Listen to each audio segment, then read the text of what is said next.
Hello friends, আজকে আবার চলে এলাম ওটসের একটা হেলদি অ্যান্ড টেস্টি রেসিপি নিয়ে।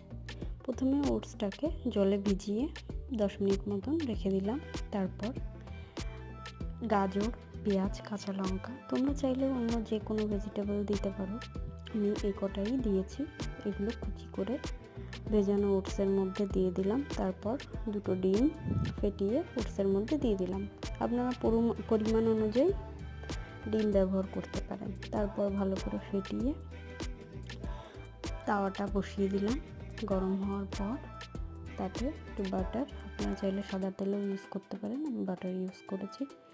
সাদা তেল দিয়ে ভালো করে বাটারটাকে চারিদিকে ছড়িয়ে নিই।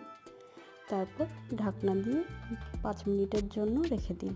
তারপর ঢাকনা খুলে আবার উল্টে আবার একটু বাটার দিয়ে দিন।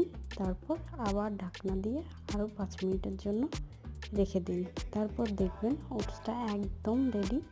তো প্লেটে নামিয়ে নিয়ে ছুরি দিয়ে কেটে উপর থেকে একটু হালকা লেবু, বিট নুন ছিটিয়ে দিলাম।